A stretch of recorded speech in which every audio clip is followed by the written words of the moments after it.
Hello students, today's topic is chemistry of cell. In this we will take up carbohydrates. Carbohydrates, cells of living organisms are made up of chemical which obey the laws of chemistry and physics. तो जो most abundant component होता है living cells का वो होता है water, जो 70% cell का मास हटाता है बनाता है। अब वाटर को अगर छोड़ दें तो उसके अलावा कई माइक्रो न्यूक्लियस मॉलिक्यूल्स होते हैं सेल में जो कार्बन कंपाउंड्स होते हैं। Carbon compounds hydrogen nitrogen oxygen से मिलके कोवेलेंट बॉन्डिंग करके और लार्ज नंबर ऑफ कंपाउंड्स में दूसरे ग्रुप अटैच करके, जैसे methyl group, hydroxyl group, carboxyl group, amino group attach होके ये माइक्रोमोलिक्यूल सेल में स्मॉल फ्रैक्शन में ऑर्गेनिक मैटर बनाते हैं। तो ब्रॉडली इनको क्लासिफाइड करते हैं simple sugar, fatty acids, amino acid, nucleotides and lipids में। तो अब हम बात करेंगे शुगर्स या कार्बोहाइड्रेट्स की।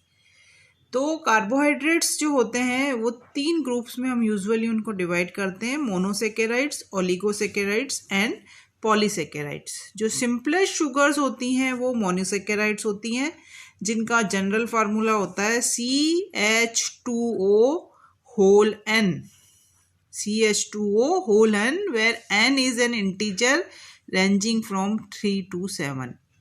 तो सिंपलेस्ट जो होती है मोनोसेकेराइड होती है उसमें N3 होता है, जैसे ग्लिसरेल्डिहाइड या डाइहाइड्रोक्सी एसीटोन। तो ग्लिसरेल्डिहाइड तो एक एल्डिहाइड है और डाइहाइड्रोक्सी एसीटोन एक कीटोन है। तो ये आपस में क्या है, आइसोमर है, समावयव है। और another class of common monosaccharides is represented by पेंटोजेस। पेंटोजेस यानी राइबोस शुगर, जैसा आप फिगर में देख रहे हैं, राइबोस शुगर, डीऑक्सीराइबोस शुगर, जो न्यूक्लियोटाइड्स और न्यूक्लिक एसिड्स के बिल्डिंग ब्लॉक होते हैं। तो मोस्ट कॉमन जो हम मोनोसेकेराइड की अगर बात करें तो जैसे हम कार्बोहाइड्रेट्स को सिंपल भाषा में जानते हैं, ग्लूकोज वो होता है C6H12O6, और या तो ओपन चेन होता है या रिंग फॉर्म होता है। ओपन चेन में इसमें हाइड्रोक्सिल ग्रुप जुड़ा हुआ होता है, तो या तो वो एल्डिहाइड होता है और या कीटो फॉर्म में होता है। तो कीटो फॉर्म में होता है तो ग्लूकोज फ्रक्टोज कहलाता है। एल्डिहाइड और कीटो ग्रुप्स जो होते हैं वो आपस में कन्वर्ट एक दूसरे में हो सकते हैं। और दूसरा तरह का आइसोमेरिक फॉर्म्स होता है, जैसे D glucose, L glucose, alpha D glucose, beta D glucose.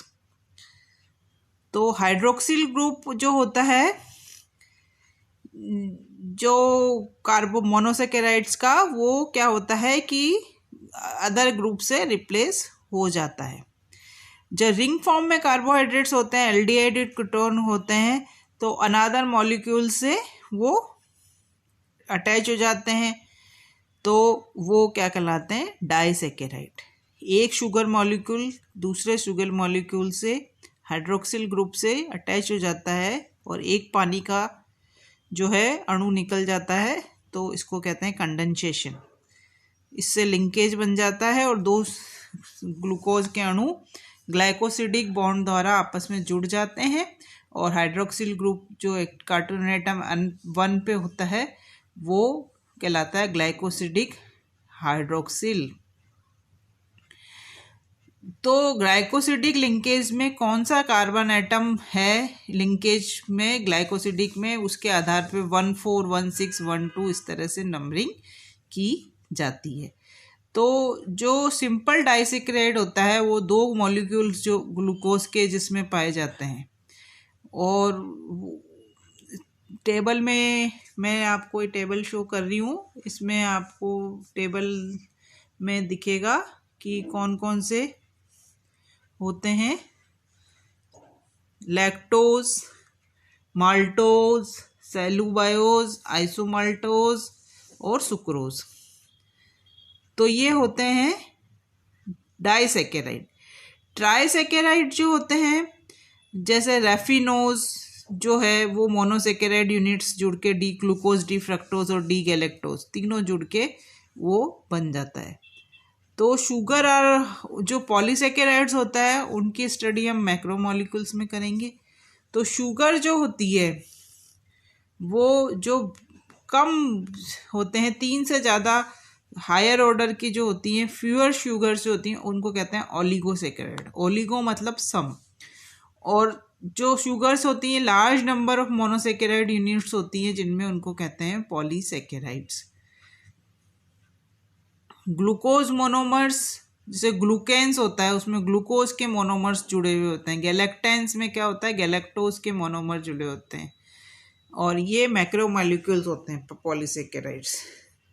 जैसे आप डायग्राम में देख रहे हैं, ग्लूकोज और फ्रक्टोज, डी ग्लूकोज और डी गैलेक्टोज, और ये सारी आइसोमेरिक फॉर्म्स हैं।